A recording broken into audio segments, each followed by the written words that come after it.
This is another segment of Big Daddy Graham, live from the wheelchair.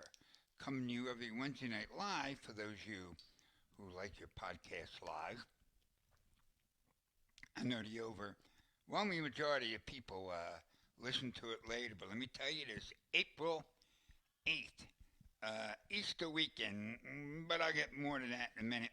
I want to thank the Crest Tavern for being a great sponsor of the program, as well as my dentist, Dr. Craig Don, and the Wildfire Radio, Crest Tavern, Dr. Don, and Armin Cadillac. Really nice people, right?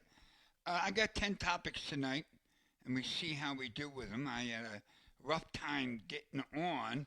It's the very first time, and I mean this, and think about this, I've done thousands of shows. Thousands. The first time I've ever did it by myself. This is it. There's nobody. My wife's upstairs, but she's doing her roots or something. Who knows? So she won't be around. Here we go. Did I get all that in? Let me see. From the wheelchair, Wildfire Radio, Crash Tavern. There we go. Looking good. Oh, don't forget I got that show me in Conklin we're supposed to do in a couple weeks at the Colonial Theater up in Phoenixville. That has been moved to June 25th. Make a note of that. June 25th. All right? Let me just double check that before we get... Oh, and I'm glad I did double check that. Wait a minute. It's June 27th. Heck, I don't know what it is. It's in late June, all right? We'll leave it at that. Here we go. Let's get to a topic. Obviously, like the rest of the world, and by the way, I will give you my thoughts on the coronavirus. I don't want you to think I'm ignoring it. But we'll save that topic for last, unless, just in case you can't take any more of coronavirus talk. I don't want anybody bailing out of my show at the beginning, so we will get to it. Well, NFL Network, like every day you can find 3 or 4 versions of a show called A Football Life and NFL's Top 100. They are both just amazing. I mean, flat out amazing. I love these shows. I watched one on Jim Brown today. Now, I don't watch them all. I'm not going to watch a Football Life with Kevin Green. Not that I got anything against Kevin Green. But, whatever. Oh, by the way, geez. Totally forgot to mention. There is no video tonight. You got that, folks? There is no video, which is why you're seeing a static shot of the book. Okay? There you go. All right. A Football Life. You got to check them out. They're that amazing. There's one on Reggie and Jerome. They're just terrific. They're an hour-long show, and they just capture that quarterback as best as they can in an hour. Now, in some cases, some guys, Joe Namath, got 2 parts. But if you have the NFL Network, and your mind's kind of drifting away from it because of what's going on, check those shows out because they are really good. All right. Coming in at number 9. I'm picking a good time to talk about this since my wife is upstairs. I don't know what to tell you. Tits. I was thinking about tits this morning laying in bed. And you know how, let's say you really love music when you're a kid, like in high school and everything. Or you really love movies or a particular movie. And then some time goes by and you start loving it a little less. Just a little less. You don't have the same that I had before. But not tits. I've loved them since I first laid my eyes on them. And I know if my daughters are listening, they're cringing at this, but what am I going to do? I'm just telling it as it is. I don't know why I have this feeling. I really don't. No idea. But I do. And I'm a pathetic old perv now. But if I'm out at a bar and it's like a great set right over there, or if you're sitting on the beach, all the guys I sit on the beach with, which is a lot, about 10 guys, all around my age. We've been doing it for years. Oh, here we go, here we go. On the left, on the left. Oh, man. Or I love the guy when he go, hey, up there on the left, he goes, I saw her 3 blocks away. Is there something about tits? I could do a tit contest, which I believe Christina Hendricks is the current winner. Before that, Selma Hayek, Raquel Welch, Scarlett Johansson. I mean, I've been doing this for a long time, and I find it amazing that I can keep on talking about tits. Now, I don't think I'm corrupting any youngsters because, I was into them, geez, what, at age 11, age 12, for real. And I wasn't different than any other kids I was hanging with. Someday I gotta do like an all-star salute to tits. Obviously, it would have to be a show with video. By the way, so many of you are sending messages, and I can't see them from where I'm sitting. It's a mess. I'm a mess. I really am a mess. I'm Lou Broccoli tonight, folks. That's who I am. And my producer, Mike Angelina, knows exactly who Lou Broccoli is. I'm just letting you know, that's who I am tonight. Well, this is a good segue. Talking about tits, did I tell you my all-time favorites? I think I just did. Scarlett, Christina Hendricks, Jill St. John, Anne Margaret. Oh, this Sophia Loren, you kidding me? You could have breakfast on those babies. Just love them. I don't know how else to put it, but I love them. All right. Number 8. Every single day of my life, my wife has to put this medicine and whatnot,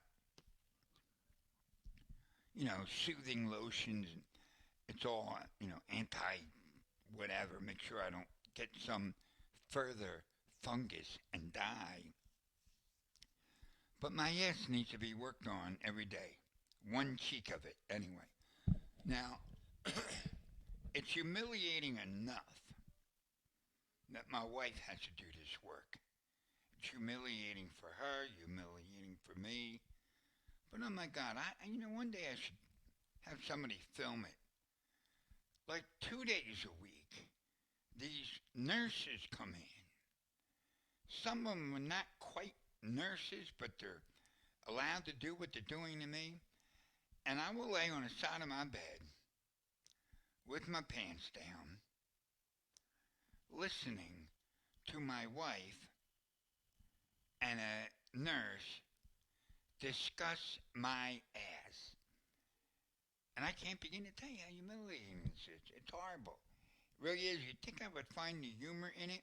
I might be finding the humor in it right now. But believe me, when it's going on, it's not funny. I mean, it's really, and you know what? I'm a dude.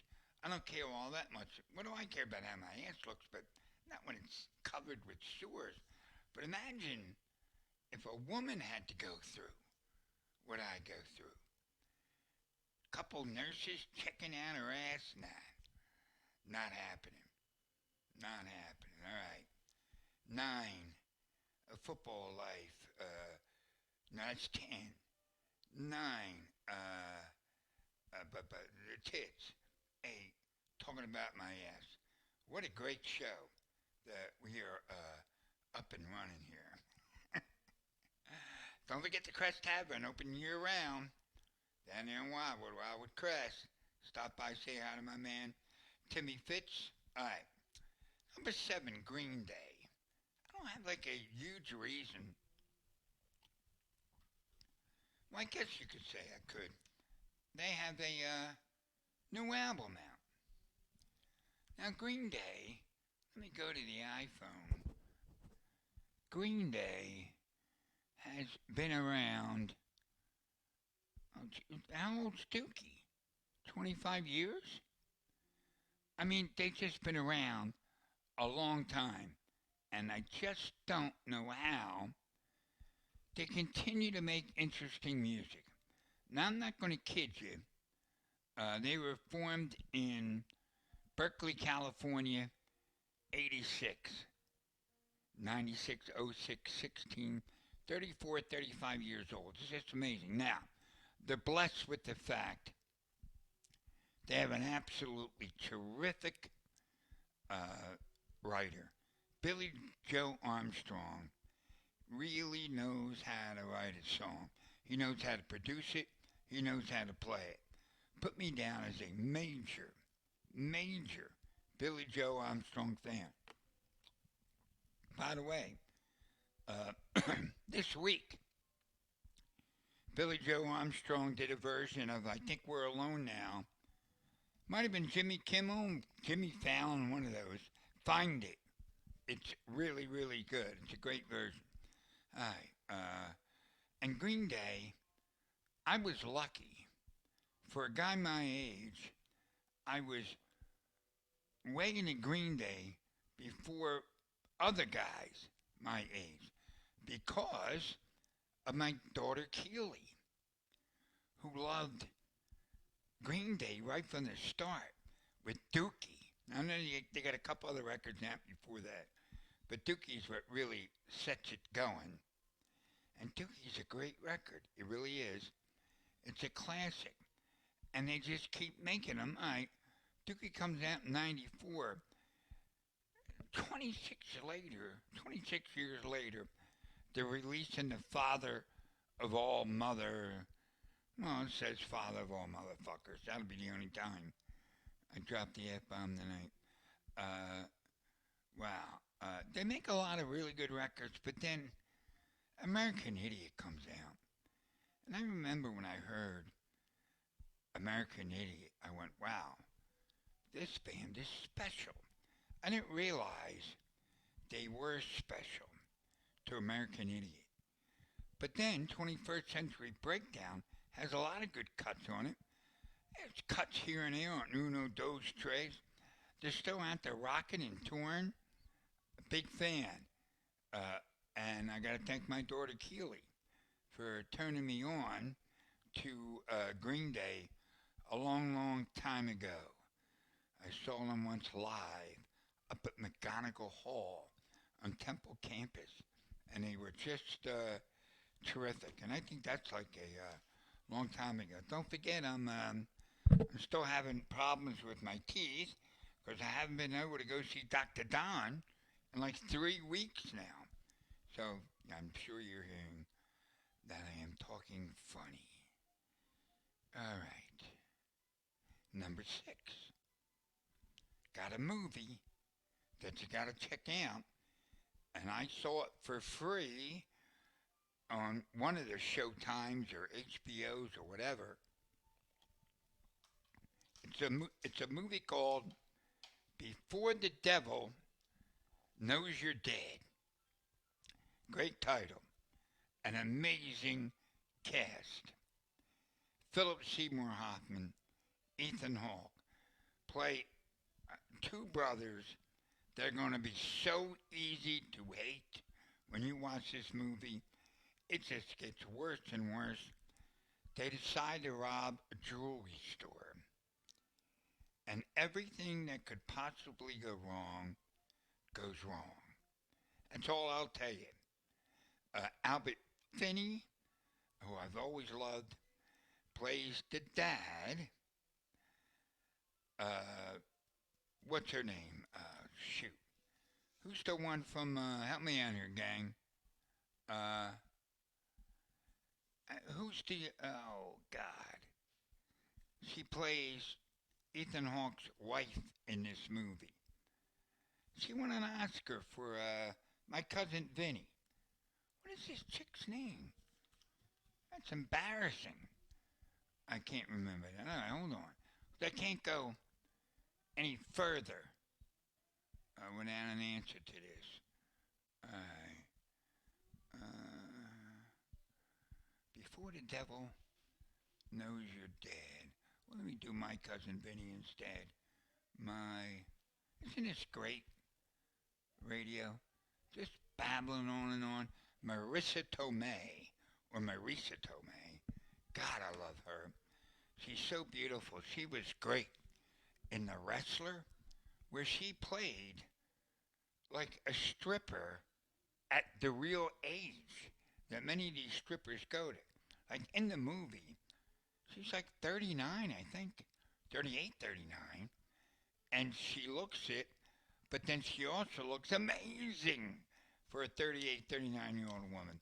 And she's funny and can be tragic, which she is in this movie. Before the devil knows you're dead. I know it's a very strange title, but try not to forget it. It twists and turns, and somehow it slipped and fell through the cracks, and nobody ended up talking about it. But we are here. I want to thank Army Cadillac and the Crest Tavern and Dr. Don, my dentist, for keeping this show afloat. It is April 8th, if you're keeping score at home. Well, we're down to number 5 already. Number 5. What am I going to do with number 5? I'm going to get, here we go. Or what? One of the great stories that I've been telling for a million years involves Todd Rundgren. Now, I realize, man, there are a lot of people out there who don't know Todd Rundgren, and that's fine. That's fine. He had big hits, Hello, It's Me, and he's a great producer, produced that famous Meatloaf record that sells 50 million, and he's from Upper Darby on top of it, all right? But he's a legendary, difficult guy to get along with, right? He's always had that reputation. So, I'm going to mention another musician you might not know, and he's in the Hall of Fame, okay? He was in the Hall of Fame, the Young Rascals. Oh, man. He's in the Hall of Fame with the Young Rascals, and all right, he was just told me to get talk louder. How's that? Is that better now? I can't move the mic any closer to me. Oh man, these shows are getting really amateurish. Too much amateurish.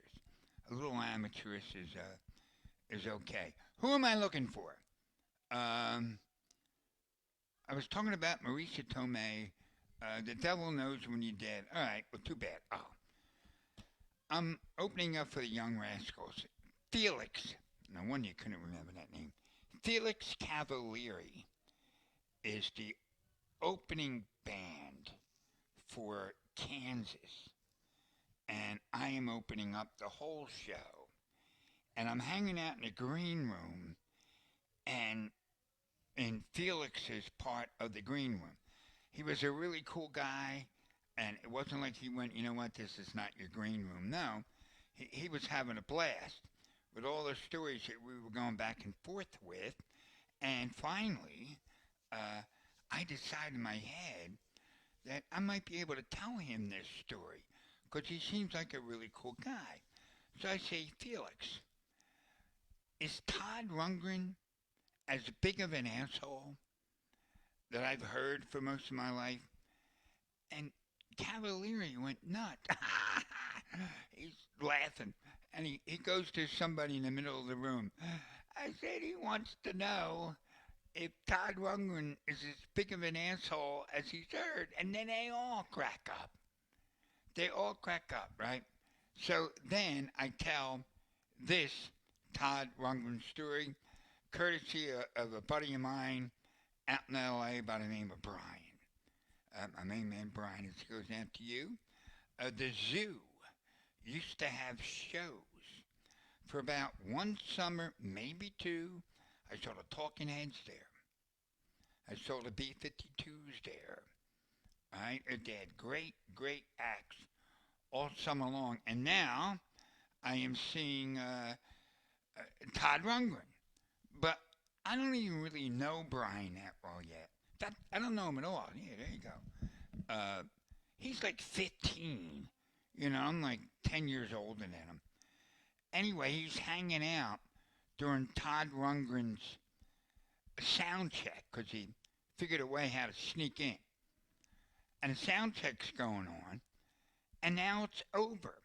Next thing you know, my buddy Brian looks up and he sees that Todd Rundgren is the only one left on stage. He's tuning a guitar. So my friend Brian saunters over and goes, "Hey, Todd, hey man, can I have your autograph or what?"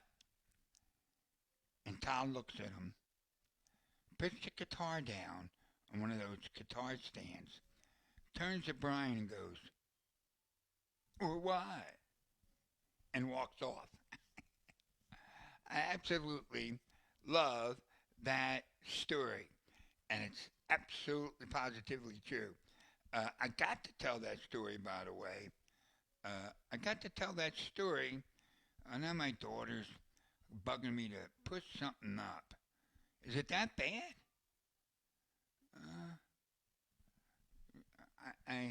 It's on the floor. I can't reach it. Sorry. You're going to have to. Is it so bad I got to jump off the air there, Eve? Or can people just really jack their volume up? I hope it's the latter. All right, number 4, Easter. You know, I used to be careful.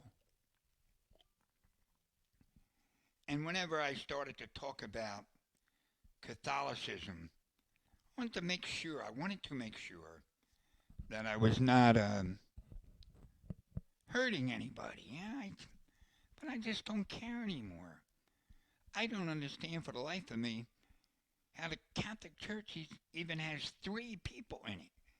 If they're what those priests were found down at doing, and it wasn't just a little bit, it was mostly, all right, mostly. The priests who were not doing this were rare. And what just happened? Sounds fine to everyone. Just speak up. I'm trying already. Easter. First of all, I'll get this out of the way. The only thing that mattered to me as far as Easter is concerned was the candy. That's it. Everything else about Easter, I hated. Just absolutely hated. First of all, I was a boy in the 4th, 5th, 6th, and 7th grade, right? And what do boys want to do? Have fun, particularly, it's usually good weather around Easter, play stickball, but no. You had to really get dressed up for Easter. And no little boy likes to get dressed up ever for anything. Maybe later in high school, cats who really did clothes. Maybe they did getting dressed up. But I didn't know anybody who liked getting dressed up for Easter. It was horrible. Right? And then we also had to go to my grandmother's who, Jesus, wicked witch had nothing on her. Anyway, Easter was also this holiday that I think I really started to question what was true and what was total bullshit. And I just could not wrap my arms around somebody coming back from the dead, which is what Jesus did, right? I couldn't wrap my arms about that. I would say to my mother, and he's it. He's the only one who ever, rose from the dead.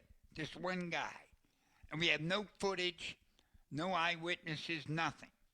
Somehow, we're supposed to believe this story, and in my parish, you were not only supposed to believe this story, but if you even questioned it, whack. And look, I know sometimes you hear these stories about nuns. For those of you who never even got close to a nun, you're probably thinking, guys my age, girls my age are overblowing it. Not at all. Not at all, man. They were just a stinking nightmare. And if you didn't buy in that the whole rigmarole about Easter, you were going to hell. It was that simple. You had Good Friday. We couldn't talk to anybody, and you had Lent. Lent went on and on and on. It was what should have been a fun time, the beginning of spring and all that. Didn't truly start till Easter was over. For me, it was just a flat-out nightmare. I don't know how else to put it, but a flat-out nightmare. So those of you who were lucky enough not to have to go through it, well, lucky you. But for those who had to go through it, wow. So all I can say is wow. And I'm sure there's some people out there right now thinking, oh, come on, Big Daddy, you're overblowing everything. No, I'm not. I swear to God, I'm not. I'm not overblowing. My wife just walked in the kitchen and muttered under her breath, yes, you are, about overblowing it. She had a nun in her family. Joe Conklin has a nun for a sister. Joe does. That's not like I want these nuns to go to jail. I'm just talking about the nuns I had. Sister Pritzka, Sister Mary Murtaugh, Sister John Agnes, Sister Rosalita, although probably years later I would dig that name. Where are we here? Don't forget to tell your friends to listen to the show and to tweet during the show. The whole thing is run through Facebook and Wildfire Radio. And you can listen to it at BigDaddyGraham.com. And I so appreciate you checking us out, because now, I knew it was just a matter of time before I got back on WIP. Now, I don't know. I don't know that for sure, that I'm going to get back on. So I really need you guys to listen. And more importantly, to spread the word, because I like to feel like I'm out there talking to somebody. All right. So I wake up this morning just in time for Death Wish to come on. Now, I'm a huge fan of the original Death Wish with Charles Bronson. Bronson plays a guy whose family is tortured and raped, and he spends the rest of the movie shooting people that are getting ready to do likewise to someone else. Vigilantism is what the movie's about. Bronson brought some sort of a old school dignity to his performance. I just love Charles Bronson. Sometimes you love somebody, you don't know why. You just do.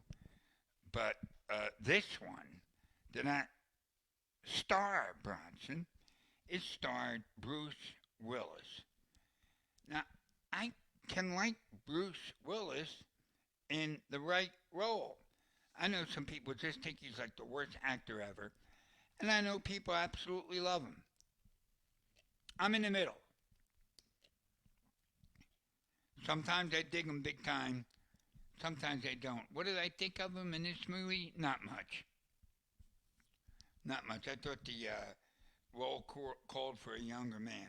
However, I I've seen plenty of Bruce Willis movies that I like, and I think we're going to go through the career of Bruce Willis right now. First of all, he bartended in Philly for a while, right?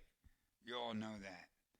And Don Myrer, who's a great, great comic from Philly, is a very good friend of Bruce Willis. I've seen Bruce Willis at many uh, a game in town, Sixer games. That's his thing. Well, you know what? I wouldn't be surprised if he goes to Eagle games as well. But every time I've seen him, that's where it's been. Wait a minute. I'm telling you, this is going to be the last show I ever do without help. The last. Because now I'm just trying to find all the Bruce Willis movies. I hope you're keeping score at home. I do. Because this has got to be about the 10th screw up since this program has begun. Come on, please. All right. We're cooking. We are cooking. Here we go. We're going to take a look at the career of Bruce Willis. First of all, he has that big hit television show, which I never saw one episode. Over the years, I'm on channel surfing. I'll watch a little bit of it, but pretty much why that show was a hit with Sybil Shepherd, I didn't see any of it. None of it at all. So forget the TV part of it. Although that's where he gets his start. That's where people get to know him. Here we go. Let's start at the beginning. Oh my God. How many credits does he have? It's just endless. He does a lot of bad movies and a lot of television before he cracks it with what? Okay, wait a minute. 1996. Okay. Now, nothing is coming up. Come on, Bruce. When's your career really kick off? Well, I'm already at the making of Die Hard, and I haven't. All right. I don't know what to tell you. Let me go the other way. This show might not get podcasted. I'm beginning to wonder if it is. All right, he's in Glass, which is a really bizarre movie that I think you should see. Don't curse me when you see it, because you don't like it that much. But I still think you should see it. Death Wish I already talked about. Split. What a bizarre flick that is. That's in 16. Man, he makes a lot of movies. Wait a minute. In the year 2016, Bruce Willis makes Precious Cargo, Marauders, Split, Once Upon a Time in Mexico. That's like 4 movies in 1 year. Sin City. I like him in Sin City. I was surprised to see him cast. Red 1 and Red 2, I like them both. I think they're a lot of fun. They're not great. I'll tell you what is great, though. The third Die Hard movie, A Good Day to Die Hard. What a title. What a title. But it's really fun to watch, as is Looper. All right, now, pretty much all these Willis movies, I'm saying not great, but fun to watch. This one is one of the oddest, coolest, interesting movies ever. It's called Moonrise Kingdom. It's one of those Wes Anderson movies, who's kind of like an oddball. It's really good. If anything, just for the reason that Bruce Willis wears the coolest hat you'll ever see. I've been trying to buy one. with no luck. But Moonrise Kingdom is a neat little like fairy tale told by Wes Anderson, and I think you would. I think you dig it. That the can heat. That was my John Lee Hooker impression. I already told you I like both Reds. The Expendables. He's not in it that much, right? Uh, okay.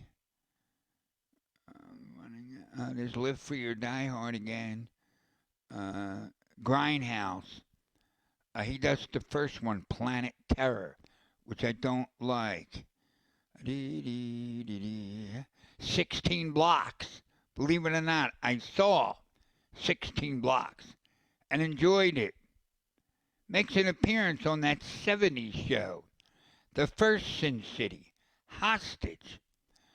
The whole 10 yards, the whole 9 yards, the whole whatever. Enjoyable. All right, now I think we're coming close to the end. I cannot stand Unbreakable. I love Sixth Sense, but I cannot stand Unbreakable. Story of Us. I know a lot of people love that. Maybe not me, but it's really good. And Armageddon, huge hit for him. The Jackal. Damn. How much money does Bruce Willis have? Fifth Element. 12 Monkeys. How many Well, yeah, he's got 3 or 4 diehards. That's it. Oh, Pulp Fiction. He's really good in Pulp Fiction. He really is. And the movie kind of came along when people weren't sure if he could act or not. So there's my salute to Bruce Willis. People go, how do you decide who you're going to salute from the world of Hollywood each show? It's as simple as that. I watched Die Hard, the remake, with him in it this morning. I said, let's take a look at the career of Bruce Willis. And I, for one, am going to say it's much better than I thought it was going to be. All right. Number two. We did Easter. We did or what? Yep, we did Bruce Willis. Tom Brady. You know, this move to Tampa. Am I the only one that thinks this is going to be a big flop? Look, you know, as any Eagle fan, there's so much about Tom Brady, particularly with, the Eagles, that you want to dislike. But the fact is, and I know I'm going to get hammered for this, I got nothing against Tom Brady. He's like the greatest quarterback I ever saw. Period.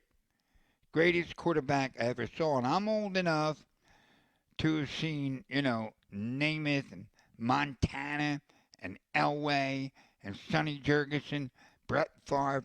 I've seen a lot of great quarterbacks, and he's the greatest of all time.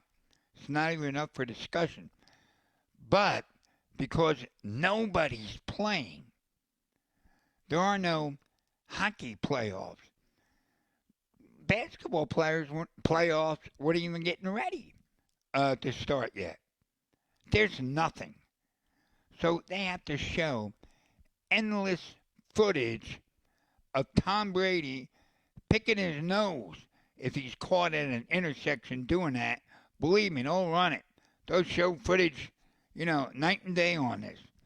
Because they have nothing.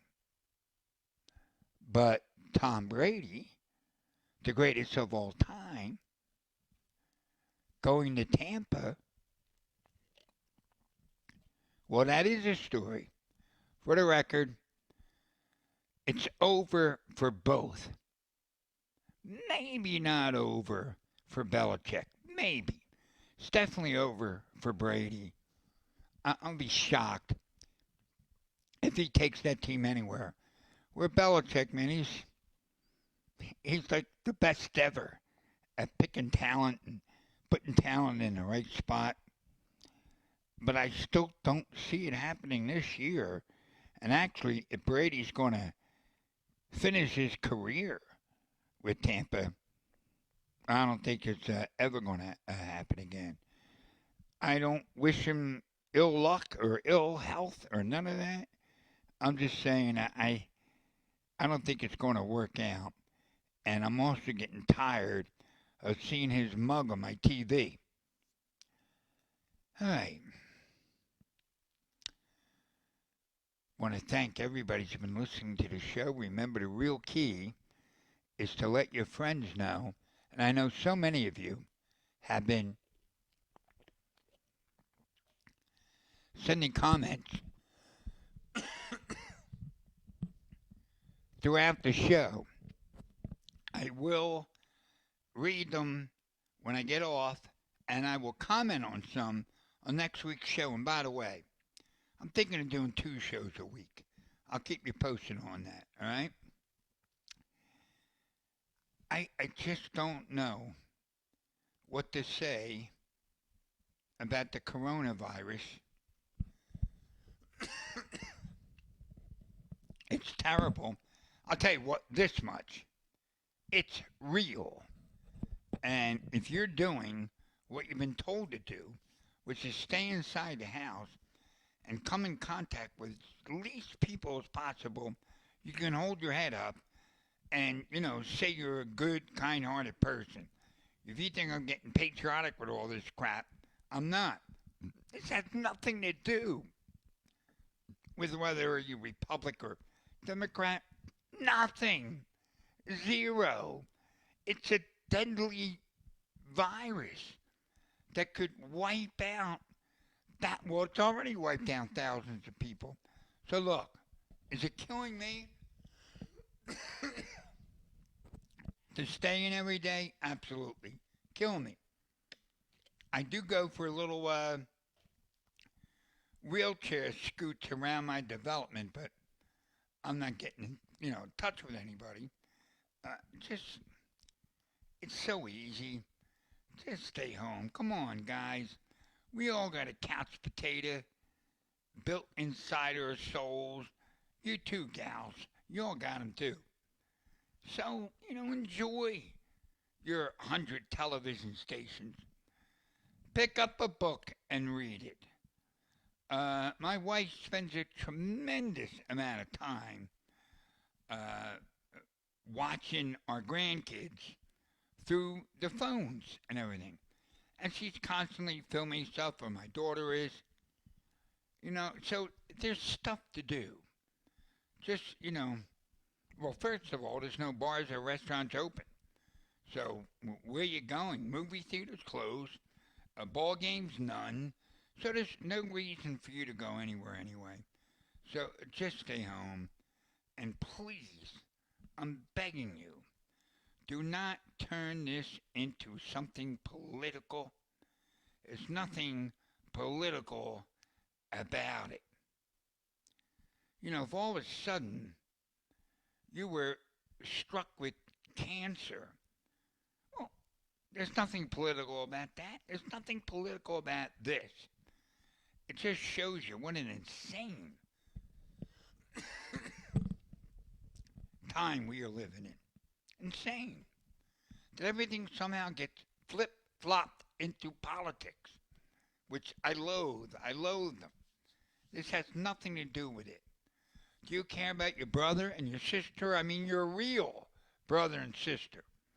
I don't mean it from an old 60s, smile on your brother and love your sister. No, I'm talking about if you love your real brother and your real sister and your real nephews and nieces and moms and dads, well, you want to keep them healthy, don't you? Look, I don't like preaching on this.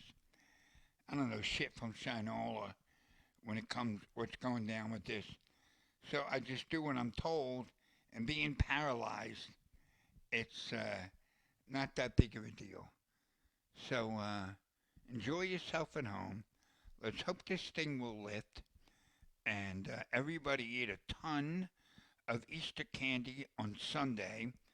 I really think I'm going to have this podcast twice a week, maybe even this week. I will let you know when I decide on that. Again, thanks to Wildfire Radio. Thanks to Ava Graham and Bill Matz. Thanks to the Crest Tavern. Open year round. Armin Cadillac, open year round.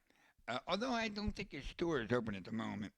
Uh, Crest Tavern, Wildfire Radio. Did I get everybody in there? Dr. Don, my dentist, they've all been proud sponsors of my shows for years now. I think that pretty much covers it. Maybe a shorter show by about 7 minutes tonight, but this technical difficulty was terrible. Don't forget, if I said anything that has rubbed you the wrong way, please tell me. Because if it's a good letter and it's polite, that's all you gotta do. You can rip me from here to hell and back as long as you do it in a polite manner. That I will read it next week on the air. Is there anything else? Easter, eat a lot of candy. Let me say hi to Ricky Ricardo. Uh, Good night, everybody. I'm out.